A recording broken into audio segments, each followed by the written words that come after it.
Assalamualaikum warahmatullahi wabarakatuh. Saya Yolanda Aryani, NIM T 2019-4131. Di sini saya akan menjelaskan tentang proses pertumbuhan dan berkecambahan pada biji. Proses pertumbuhan atau pertumbuhan sendiri artinya yakni perubahan biologi yang terjadi pada setiap makhluk hidup berupa pertambahan ukuran. Sedangkan perkecambahan biji ialah proses pertumbuhan embrio dan komponen-komponen pada biji yang menghasilkan tumbuhan baru. Dalam perkecambahan biji sendiri ada dua jenis, yakni yang pertama perkecambahan biji epigeal dan hipogeal. Proses pertumbuhan primer dan sekunder.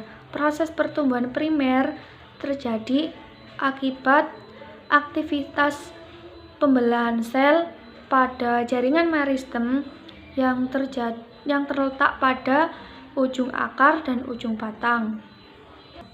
Sedangkan proses pertumbuhan sekunder ialah disebabkan oleh aktivitas jaringan sekunder yang terletak pada jenis tumbuhan dikotil.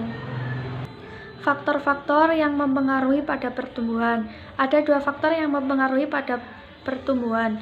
Yang pertama ada faktor eksternal dan faktor internal. Faktor eksternal yakni nutrisi, cahaya matahari, air, dan kelembapan, suhu tanah. Sedangkan faktor internal ada dua, yakni hormon dan gen. Pada hormon ada beberapa hormon yang mempengaruhi pertumbuhan. Yang pertama hormon auksin, hormon giberelin, hormon sitokinin, asam abisat. Assalamualaikum warahmatullahi wabarakatuh. Perkenalkan, nama saya Muhammad Alfian Hasani, NIM T 2019-4142. Di sini saya akan menjelaskan tentang proses perkembangbiakan secara generatif dan vegetatif. Yang pertama, perkembangbiakan secara generatif adalah perkembangbiakan yang dilakukan melalui proses penyerbukan dan pembuahan.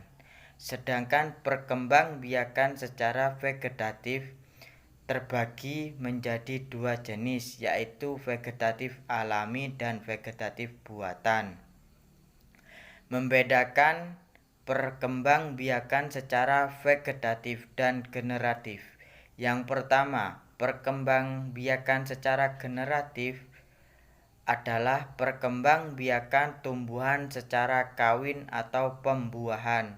Sedangkan perkembangbiakan secara vegetatif adalah tanpa melalui perkawinan atau aseksual atau peristiwa bertemunya sel kelamin jantan dengan sel kelamin betina. Ciri-ciri pada fungsi pembuluh xilem dan flum pada tumbuhan. Yang pertama, xilem. Tipe selnya trakeid, memiliki dinding sel yang tebal, memiliki kandungan lignin, tersusun atas berbagai macam sel-sel penyusun telah mati. Terdiri atas trakea, trakeid serabut, xilem parenkim kayu. Flum terdiri atas sel hidup dan mati, memiliki dinding melintang serta berpori, tersusun atas sel tapis atau mati, sel pengiring atau hidup, parenkim, serabut, dan trakeid. Sekian, terima kasih. Wassalamualaikum warahmatullahi wabarakatuh. Nama saya Imro'atul Mahmudah, NIM T 2019-4148.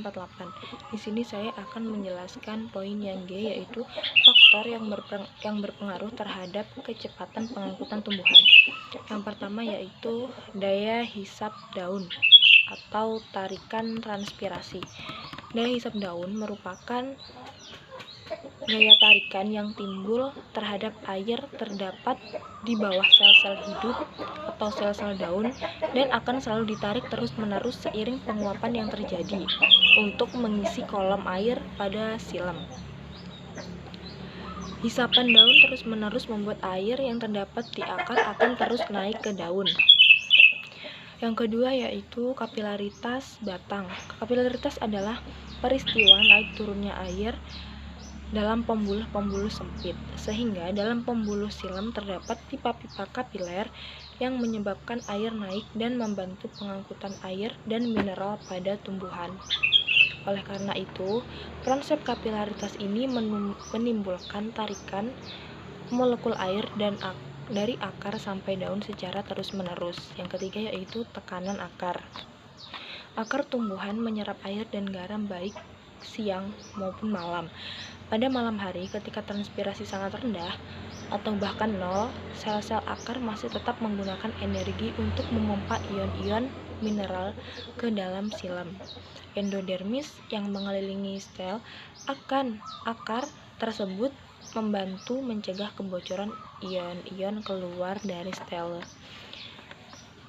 Terakhir yaitu pengaruh sel-sel hidup. Sel-sel hidup yang menyusun tumbuhan memerlukan air, sehingga di dalam sel akan selalu kekurangan air dan menyerap dari sekitarnya. Sel-sel inilah yang membantu pengangkutan air dan mineral di dalam tumbuhan. Sekarang poin yang H, yaitu proses fotosintesis. Fotosintesis adalah proses kimia yang terjadi pada tumbuhan. Proses ini mengubah sinar matahari menjadi makanan atau energi bagi tumbuhan tersebut. Semua tumbuhan hijau memerlukan proses fotosintesis untuk mengolah makanan mereka. Sekarang poin yang I, yaitu komponen yang berpengaruh atau yang berperan dalam proses fotosintesis. Yang pertama yaitu penyerapan karbon dioksida. Proses pertama yaitu penyerapan karbon dioksida. Karbon dioksida ini masuk melalui stomata, yaitu pori-pori epidermal yang terdapat pada daun, yang menjadi media transportasi berbagai gas keluar masuk pada tumbuhan. Yang kedua yaitu penyerapan air. Air diserap oleh akar dan akan dibawa menuju daun melalui batang dari tanaman tersebut. Air ini nantinya dibutuhkan sebagai komponen untuk melakukan fotosintesis. Yang ketiga yaitu penyerapan energi matahari. Sinar matahari yang menyinari bumi dan tentunya akan menyinari permukaan daun tersebut. Dan yang terakhir yaitu klorofil. Peran klorofil pada daun adalah untuk menangkap energi matahari tersebut agar berada di daun untuk membantu proses fotosintesis. Klorofil adalah salah satu pigmen yang membuat daun tanaman berwarna hijau. Dan poin yang J yaitu tahapan reaksi pada proses fotosintesis. Tahapan reaksi ini ada dua, yaitu reaksi terang dan reaksi gelap. Reaksi terang atau fotolisis yaitu prosesnya membutuhkan sinar matahari, yaitu dilakukan pada pagi atau siang hari. Sedangkan reaksi gelap tidak membutuhkan cahaya matahari, karena pada saat malam hari karbon dioksida diolah menjadi glukosa. Selanjutnya akan disampaikan oleh pemateri lain. Bismillahirrahmanirrahim. Baik, di sini saya Lumatul Gaisah NIM T 2019-4149 akan menjelaskan tentang kandungannya. Kandungan tersebut di sini ada di surat Al-An'am ayat 95. Tafsir Jalalain, sesungguhnya Allah menjadikan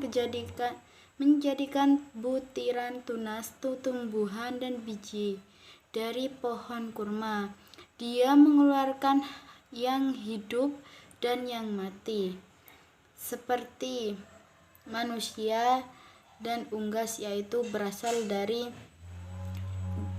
air mani dan telur, dan mengeluarkan yang mati yaitu air mani dan telur dari yang hidup. Yang demikian Itu artinya yang menumbuhkan dan mengeluarkan ialah Allah. Maka mengapa kamu masih berpaling? Mengapa kamu masih berpaling juga dari keimanan padahal bukti-buktinya telah ada? Yang kedua yaitu surat Az-Zumar. Kandungannya yaitu, apakah kamu tidak memerhatikan, maksud tidak mengetahui bahwa sesungguhnya Allah menurunkan air dari langit, maka diaturnya menjadi sumber-sumber, yakni Dia memasukkan air itu ke tempat-tempat yang dapat menjadi sumber air. Di kemudian bumi ditumbuhnya dengan air itu tanaman-tanaman yang bermacam-macam warnanya. Lalu ia menjadi kering, menjadi layu dan kering. Lalu kamu melihatnya sesudah hijau menjadi kekuningan, kemudian dijadikannya hancur berderai, yakni rontok. Sesungguhnya pada yang demikian itu benar-benar terdapat pelanggaran, peringatan bagi orang yang mempunyai akal, bagi orang yang mau mengambil pelajaran darinya untuk menyimpulkan keesaan dan kekuasaan Allah Subhanahu wa taala. Yang ketiga yaitu surat Ar-Rahman ayat 11. Di sini menjelaskan kandungannya yaitu, bumi bukan hanya untuk manusia. Bumi diciptakan bukan hanya untuk manusia, tapi juga untuk tumbuhan dan hewan. Karenanya kita perlu menjaga kelestarian alam semesta. Yang keempat yaitu surat Ar-Ra'd. Kandungannya yaitu mengisyaratkan penciptaan bumi, daratan, gunung-gunung, dan sungai. Ayat ini menerangkan Allah Subhanahu wa taala menjadikan siang dan malam bagi kalian supaya kalian bisa saling bersilaturahmi. Kemudian Dia menyiapkan kesempatan bagi kalian untuk bekerja dan beristirahat. Dia juga menjadikan siang dan malam sebagai kesempatan bagi tanaman dan pepohonan untuk tumbuh dan berkembang, dan juga berbagai hasil bumi berupa tumbuh-tumbuhan, pepohonan untuk tumbuh dan berkembang, dan juga berbagai hasil bumi berupa tumbuh-tumbuhan, pepohonan yang menghasilkan aneka ragam buah untuk manusia. Cukup sekian dari presentasi kami dari kelompok 3. Wassalamualaikum warahmatullahi wabarakatuh.